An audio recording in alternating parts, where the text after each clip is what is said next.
Hi guys, it's me, Shazza, and welcome to this very impromptu surprise stream. I did not obviously schedule to be streaming today, but we are going live here because we have some big breaking news. And that big breaking news, as you can see via the title, Daniel Ricciardo is replacing Nyck De Vries at AlphaTauri for the rest of the season.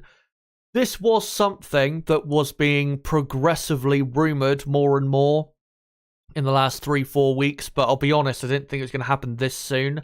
There was a lot of talk about a week or so ago that it could be De Vries being let go, say, for the Dutch Grand Prix, and for the, from that part of the season onwards, maybe they'd have a different driver in the car, Ricciardo, Lawson, somebody else. In the AlphaTauri. But yeah, they've decided after Nyck De Vries has had a very poor 10, I think, Formula 1 Grand Prix, they've decided to let him go and put Ricciardo in his place. And we'll get into a bit why they've gone for Ricciardo at AlphaTauri instead of Liam Lawson, and just how Ricciardo and Tsunoda will match up alongside one another. Just want to say hi to you guys, hope you're doing well, and make sure as this stream goes on to post in the chat, do you think Nyck De Vries deserved to be dropped after only 10 races? And for Daniel Ricciardo, how do you think he will do alongside Yuki Tsunoda? And if you think that he'll do very well alongside Tsunoda, what are his chances of possibly replacing Sergio Perez for next year or even the year after at the Red Bull team? Let me know in the chat what you think of that, what your thoughts are in regards to this whole situation. But yeah, Ricciardo today has actually done a tyre test at Silverstone, and according to the Red Bull team, and actually according to Christian Horner, the Red Bull team principal, Daniel has done some very impressive lap times today in that tyre test. And I think that was really the final straw for putting Daniel in the car. I mean, the decision obviously would have been made, probably would have been made, a few days ago or something, but they were just waiting for absolute confirmation as to Ricciardo, whether he had the pace or not in the simulator, and maybe even on track as well. But it appears that Red Bull are happy with Daniel's speed and they think he can do well at AlphaTauri. And really, what this move is about for Red Bull is they are replacing De Vries now. And the reason they're not giving him to the end of the season is because Sergio Perez in the second Red Bull at the minute is performing very poorly. And if this continues from Perez, which we don't know if it will or not, I hope it doesn't, because obviously I do like Perez. I think when he's at his best, he is a very good driver, number 2 driver in a front-running Formula 1 team. And he has been for most of his time at Red Bull, really until the last few races. So, yeah, with Perez not performing well, Red Bull are planning for the eventuality that Perez will need to be replaced. And they want to know, in replacing Perez, if they have to do that, who out of Yuki Tsunoda and Daniel Ricciardo is the better option to partner Max Verstappen, whether it's next year or the year after. They need to understand who is their best option going forward. So, to be honest, I don't think what Red Bull have done here, or Helmut Marko, what he's done here is really that bad at all. And we'll move on to Nyck De Vries now, because I have seen on social media, mainly Twitter, in the last couple hours since this news was firstly widely reported and then officially confirmed by AlphaTauri/Red Bull. It's confirmed about a couple hours ago by the team. I've seen a lot of people on Twitter saying that De Vries should have been given longer, should have been given until the end of the season. They should have been fairer to him because he was a rookie. Here's why I completely disagree with that. Number one, Nyck De Vries is a rookie, but he's 28 years old. He's not 18 years old or 20 years old or 21 years old. this is who Nyck De Vries is. He's not going to get better as a racing driver. This is what he is at his best, which, I mean, he is a very good racing driver. I'm not going to deny that. But he's just not Formula 1 quality. And no disrespect to his teammate for the first 10 races, Yuki Tsunoda. If you not only cannot match Yuki Tsunoda, but you are being dominated by Yuki Tsunoda over a 10-race period, you don't deserve to be in Formula 1, because Tsunoda has, of course, had an impressive season so far in 2023, but Tsunoda is not, talent-wise, one of the top few drivers on the grid. He's not a front-running Formula 1 driver. He is a solid midfield driver. That is what Yuki Tsunoda is. And at times, yeah, he can put in some really great performances, but yeah, I'd say when you compare Tsunoda to the rest of the grid, I'd say Yuki is, again, a solid midfield driver. And if you cannot match that as Nyck De Vries, then I'm sorry, you're just not good enough. And, you know, people saying, well, he should have been given until the end of the season, should have Nick. But what is the point of giving him to the end of the season when we all know he wasn't going to improve? If he was going to improve, he would have shown some improvement already up until this point of the season. And really, it's quite a similar situation to me to the Brendan Hartley situation at Toro Rosso in 2018, where Brendan Hartley was given until the end of the season, but we all know, we all knew that Brendan was not good enough the entire season, and we all know he was going to be dropped at the end of 2018. And of course, Brendan was, you know, quite a bit older than his teammate at the time, Pierre Gasly, was not able to get really anywhere near Gasly. And no disrespect to Pierre, but at the time, Pierre was a good midfield quality driver, had some very good pace, but was not yet at that point of his career consistent. But Brendan was getting destroyed by him, really. So that's why he deserved to be dropped. And if they had, in 2018, dropped Brendan halfway through the season, I don't think anyone really would have complained, because Brendan was never good enough to be in Formula 1. And the same goes for Nyck De Vries. This is the brutal reality of life. If you do not perform to the standard expected of you, you will be gone. Simple as. That's how it works in the real world, not just in Formula 1, but in life. A lot of the people on Twitter, I have to say, don't really seem to have much experience of real life. And given how much a lot of them tweet during the day, they probably, none of them really are employed, I have to say. And yeah, this is just the reality of the world. If you don't perform to standard, you'll be left behind. Time waits for no one. And that's why Nyck De Vries has lost out his AlphaTauri seat. But just to further illustrate how poor Nyck De Vries was in those 10 races, let's just go on to these stats quickly. So, Tsunoda was 8-2 over Nyck in qualifying and 8-2 over Nyck in the races. Again, if you're being dominated by Tsunoda in qualifying and the races, I really don't see why you deserve to be on the grid. And I know, by the way, that the AlphaTauri car is bad. But let's not sit here and pretend like it's a 2019 Williams. It's still competitive enough to fight with Alfa Romeo, Haas, and earlier in the season, Tsunoda was able to score points.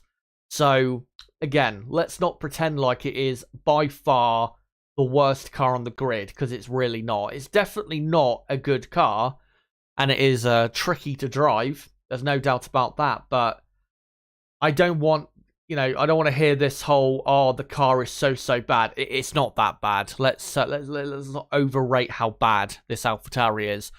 And I think what really sums up just how Nyck was just never good enough is in all of those instances, except for Baku, where Nyck De Vries crashed out in Q1 and never did a competitive lap time.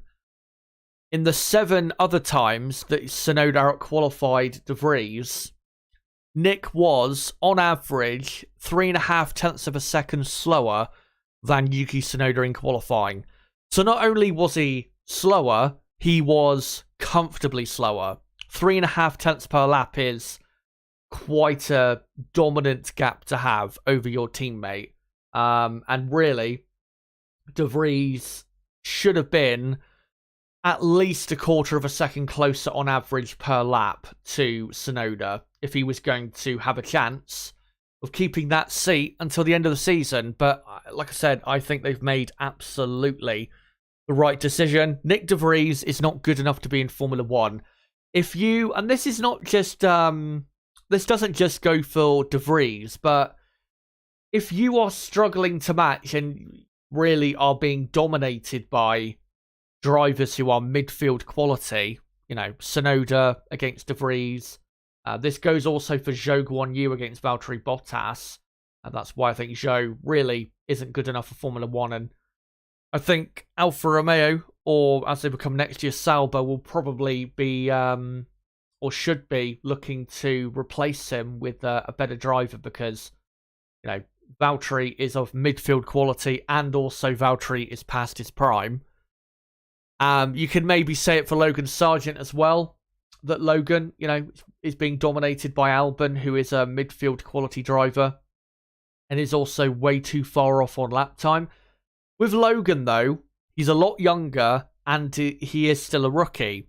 So we do give him a lot more of a pass, Logan Sargent, than we do with Nyck De Vries, who is, as a racing driver, the finished article. So yeah, De Vries, without a doubt, deserves to be dropped. I know Red Bull is a brutal environment, but I can't think of that many instances where that brutality from Red Bull, in terms of hiring and firing drivers, I can't think of that many instances where they've clearly been in the wrong for, you know, getting rid of a driver. I know people might say Pierre Gasly in 2019, but at that particular time, Gasly was not really anywhere near as good as he became a couple years later.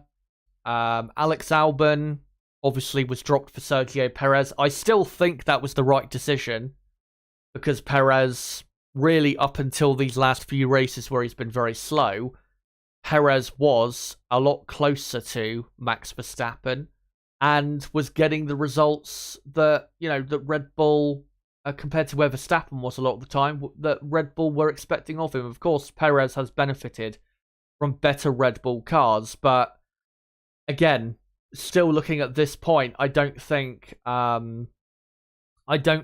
Red Bull were wrong in making those decisions. And I don't think they'll be proved wrong here because I don't think De Vries, I mean, we're not going to see him again in Formula One. There's no doubt about that. And I don't think in another series he's going to prove that he was, you know, not given a fair enough shake. And I think we have to say as well that with Nyck De Vries' drive for Williams at Monza, where of course he brilliantly finished in P9, and I really should have factored this in at the time, but we have to remember the Williams car that weekend was unbelievably quick, given where they were normally during 2022.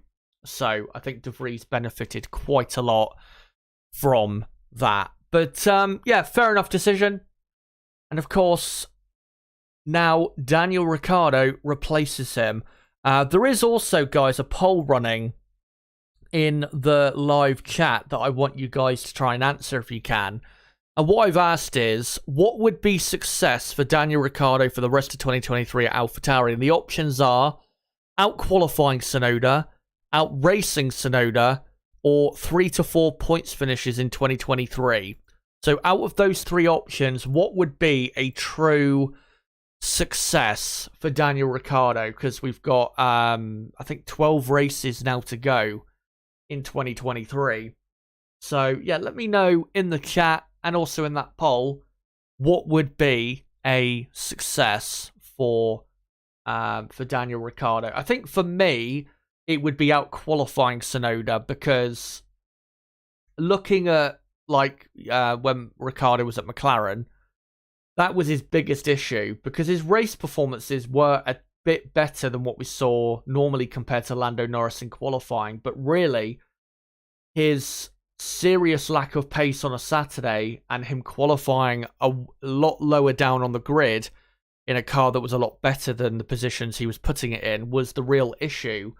for Ricciardo. So if he can out-qualify Yuki in the final 12 races, like 8-4 or 9-3, I think, honestly, that would be a very, very good comeback from Ricciardo and clearly illustrate that he's performing at a much better level than what we saw at McLaren last season.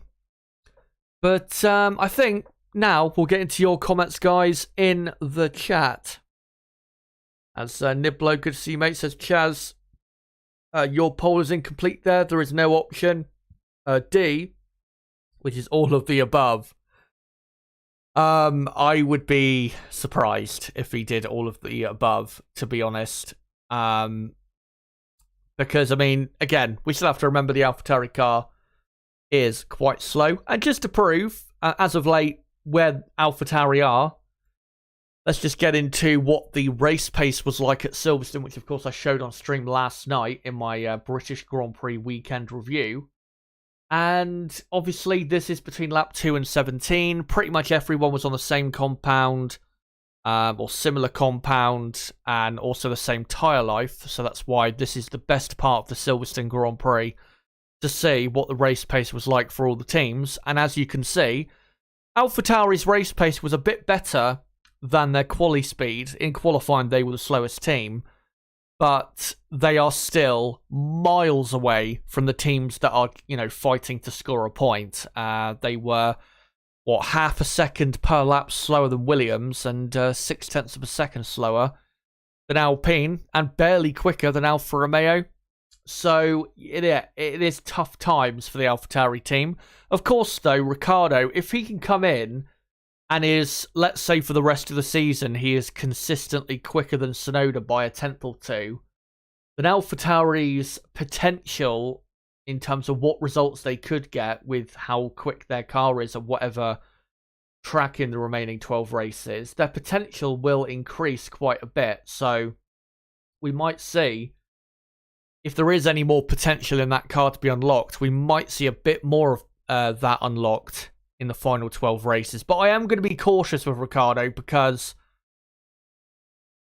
I just want to see, how he does. Because, of course, it's easy to do it, in a test. But when it's a proper Grand Prix weekend and you absolutely have to get in, good enough laps in a lot shorter space of time, it's a completely different world, really, to a tyre test. So we will see. But even if he does appear quicker than Tsunoda, doesn't necessarily mean he'll be scoring points right away.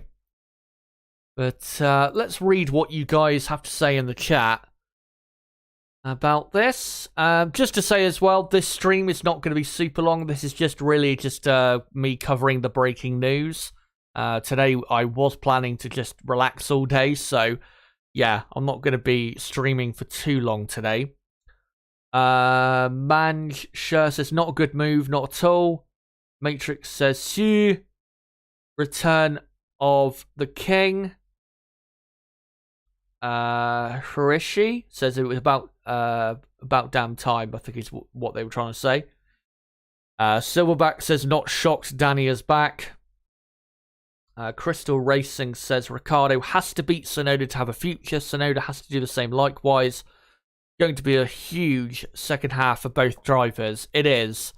Because with Tsunoda, I mean, if he beats Ricciardo really well, then if Perez, his performances don't pick up enough, then there's a very good chance Tsunoda could be in the second seat at Red Bull. But even if Tsunoda does comparatively quite well with Ricciardo, doesn't necessarily beat him, but comparatively does well, and Ricciardo then goes on to Red Bull and does really well there, then Aston Martin, who of course will be Honda powered in 2026, might consider Tsunoda as a teammate possibly for Fernando Alonso, because of course Lance Stroll at the minute performing very poorly, and if Stroll keeps up these performances, then you can't think Stroll is going to be there forever. So, yeah, it is massive. Will Chan says, Danny's going to have to beat Yuki in all aspects. Looks bad if he gets beat by Yuki. Yeah, I agree. I think, obviously, Red Bull putting Ricciardo into that AlphaTauri to evaluate properly whether Ricciardo is good enough for a top seat in Formula 1 again.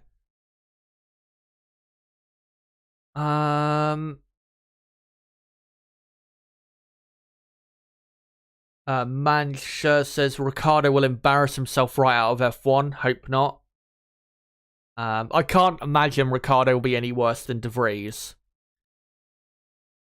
Silverback says Nyck should have lasted this long in F1. Danny and Yuki's a powerful team. Yuki before Danny in the Red Bull car. Greg Martinez says Ricciardo will be a mistake. Greg Martinez says he's 28, kid looks 18. Yeah, well, he is quite a small guy, but yeah, he is. He's been around for a while. I mean, he won the F2 championship in 2019, and I think he was in F2 in 2018 as well. So yeah, he's been around for a while, as De Vries.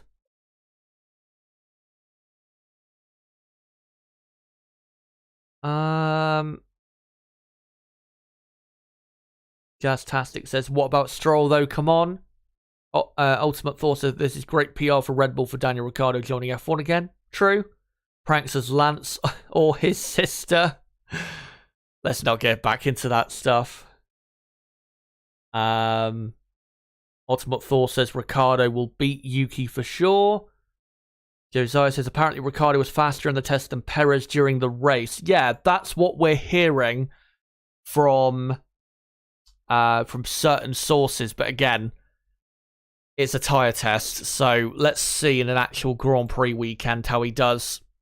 Because that's the best way really to see how good he is.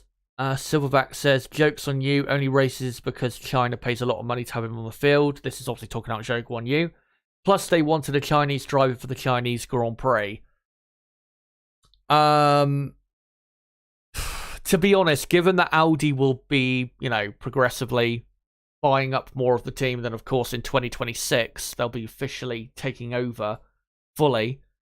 I don't think Sauber are really in need of that money that would come from, obviously, Zhou racing in his home or racing in his home country. So I don't think it's really necessary. And as far as I'm concerned, if Zhou keeps up his current performances compared to Valtteri Bottas and Teo Pourchaire wins the F2 championship, then they have to put Teo in that car because, for one, he's not going to be any worse compared to Zhou. He's definitely a better talent.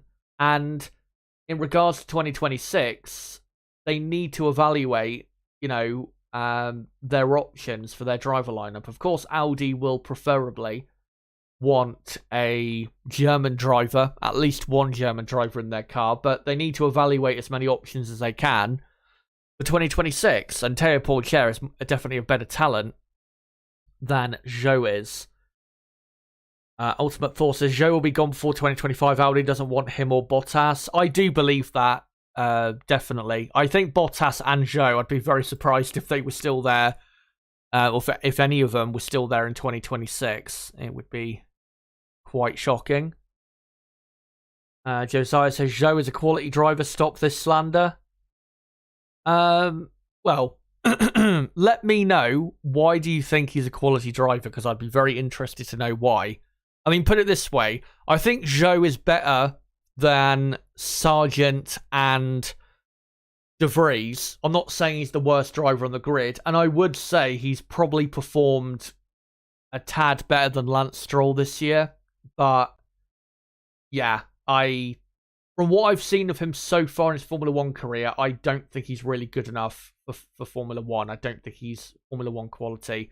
I mean, he's close to being Formula 1 quality, but the issue with him is consistently matching or beating Bottas. He's not able to do it.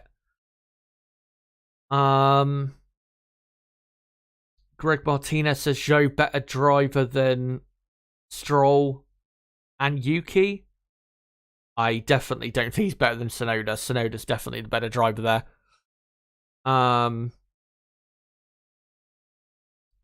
Nib saying realistically it's the quali performances that obviously matter for Ricciardo in his view. And my view as well. Prank saying and agreeing with me, Zhou is not better than Yuki. Yeah, if you think Zhou is better than Tsunoda, please let me know why, because I would love to know. Because I really don't see what... I really don't see what you could have seen to suggest that Zhou is better than Tsunoda. Because, I mean, Tsunoda has been way better this season. Yeah, and has put in some, more consistent, surprising performances in a car that's around the same pace. So, yeah.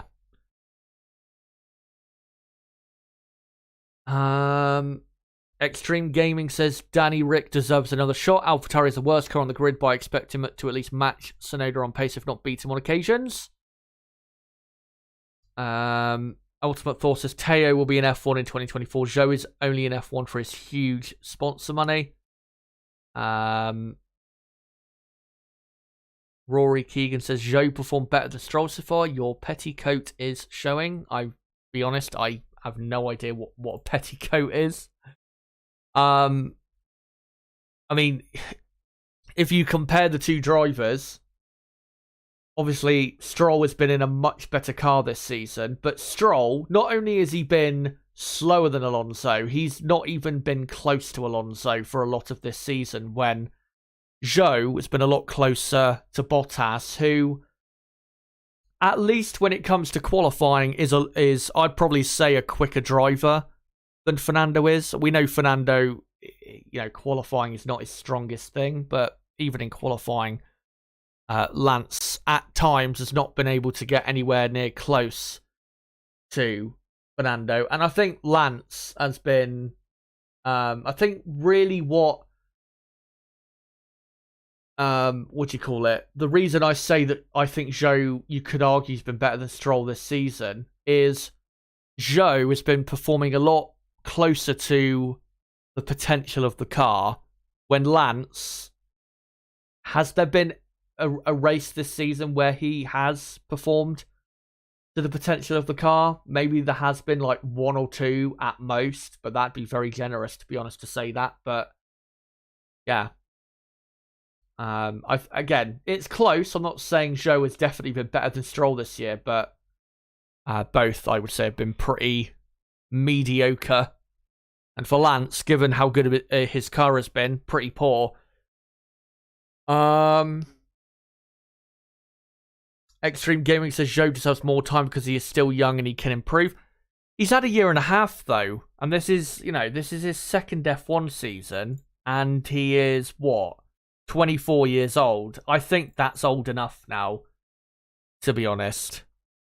I mean, he's very experienced. He did, 3 seasons at F2? 3 seasons in the F3 European Championship. It was in Junior Formula open wheel cars from 2015 to 2021. So he had a lot of running before he got into Formula 1 in different series. And, he's had a year and a half so far in Formula 1. And I don't think Zhou is really going to improve on what we've seen so far. So I think Zhou, I don't think he deserves to stay on the grid. Really, though, what will decide whether he does stay on the grid or not is what Teo Pourchaire does in Formula 2. Teo is only 6 points behind Frederick Vesti, who is leading the F2 championship right now. So, yeah, as long as Teo wins the F2 championship, I think Teo will be on the grid and should be on the grid alongside Valtteri Bottas.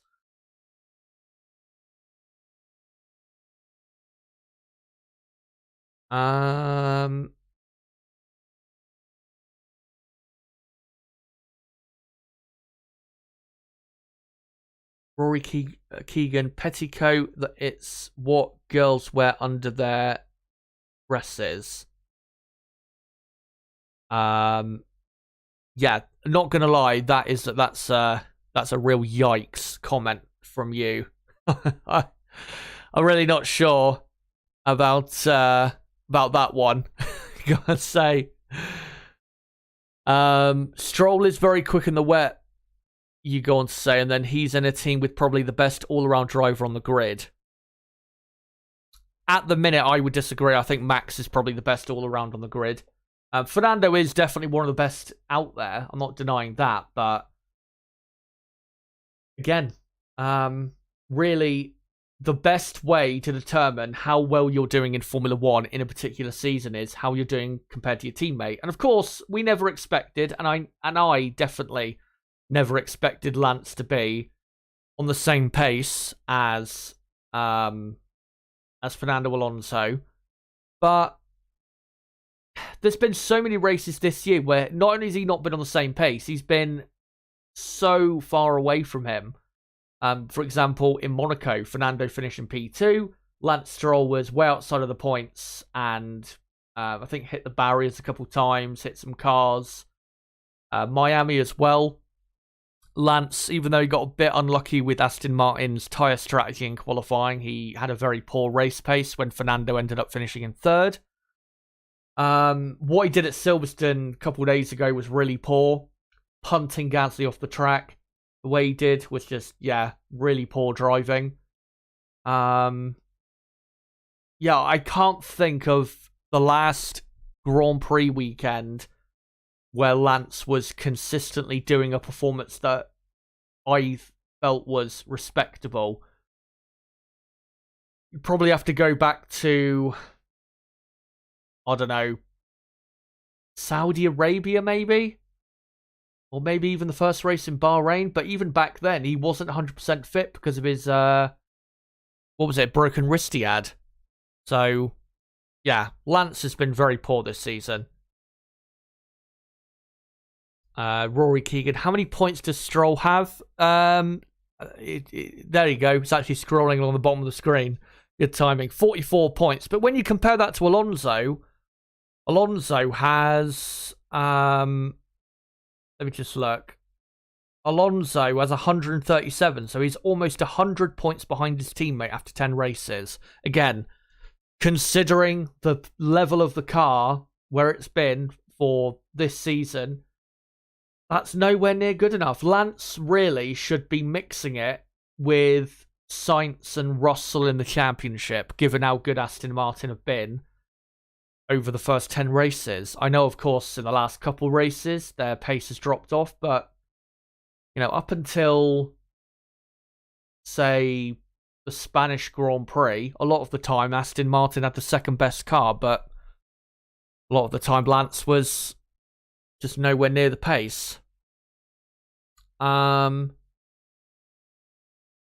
Extreme Gaming says, haven't seen the rumours that Alfa Romeo are going to replace Zhou. I've seen more people disappointed with Bottas because he's getting outperformed by his teammate. What are your thoughts? I mean, yeah, with Valtteri, I do agree. I think his some of his performances this year have been a bit disappointing because we know what his potential is and we know he can do a lot better than what he's done so far. But I think that just goes to show you with Zhou why I don't think he is quite good enough for Formula 1, because if we're given where Valtteri Bottas is in Formula 1, again, a midfield level driver, if we're disappointed with Valtteri because of how he's done compared to Zhou, I think that says more about Zhou than it does Bottas, to be honest.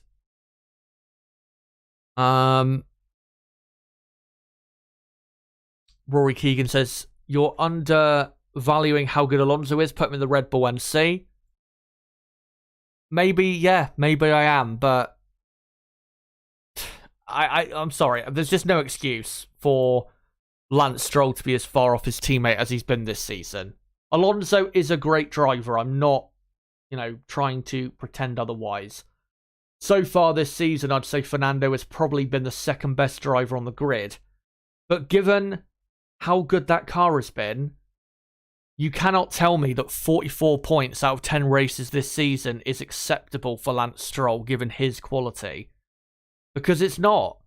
I mean, if you look since the Miami Grand Prix 2 months ago, we've had, Miami, Monaco, Spain, Canada, Austria, and Silverstone, Lance has only scored how many points? I think 12 points in those races, which is very poor. Meanwhile, Fernando has scored, 33, 39, 57, 67, about 73 points. So again, it's just not good enough. I'm not saying Lance Stroll should be on the same pace as Fernando, or should be, only slightly behind, but Lance has not been up to the standard required this season. It's as simple as that. Anyway, I think, guys, given that I did say it was going to be a short stream, I think I'll end it there. Just a quick update again, if you guys don't know what my next 2 pieces of content on the channel are.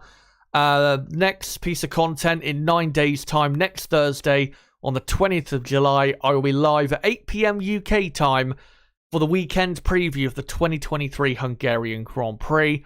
And then one night later, live again at 8 PM, I'll be live for the qualifying preview for the Hungarian Grand Prix of 2023. Make sure, of course, to join me for that. Yeah, thank you guys for coming along for this very quick stream.